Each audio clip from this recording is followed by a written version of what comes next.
No, they're not exactly synonyms.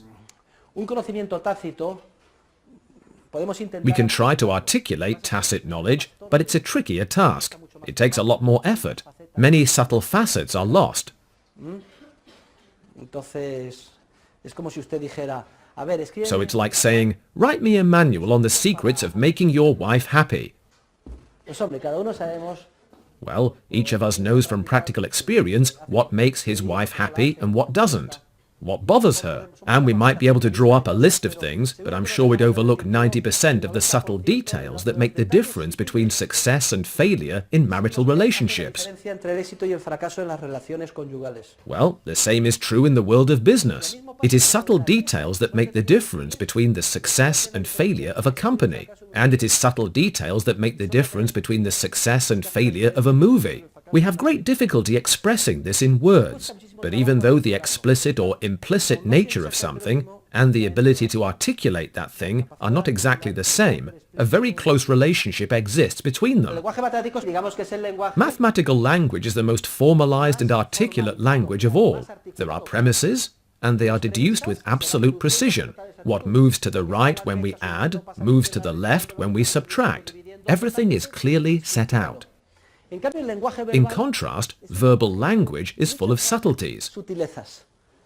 Though we articulate it, it involves a much larger quantity of practical knowledge. A subjunctive, a conditional, or a subtle question carries much more meaning than the words themselves. As a result, verbal language is richer and more flexible than mathematical language, which is very rigid. Yes, well, since I am presenting a view of praxeology that is a bit more modern and generalized than Mises's view, I prefer to speak of human beings who are creative actors. Of course, if we were in the United States or England, we would all have to use he or she, he or she. It's really tedious to read books in which, to avoid being branded sexist, authors write or woman every time they write man, and they use he or she. When I talk about man, I mean man in the traditional sense, in both Spanish and English, namely human beings, and therefore the term includes both men and women. When I talk about human beings, I wish to convey the idea of people who possess the enormous wealth the human person possesses. This wealth manifests itself in the actions the person carries out. I avoided using the term individual because, although it is correct and Mises uses it, it sounds too ideological and reductionist, so to speak. You refer to the individual. Zapatero would say ciudadanos y ciudadanas, to include both male and female citizens. The term individual almost carries with it the idea of 19th century liberalism, of extreme individualism. We don't need those words when we have human being. I'm referring to real, flesh and blood human beings like us. That's why I talk about man, who acts. In any case, the clarification is helpful. Freedom. Value freedom. He means that economics is a science free from value judgments. Do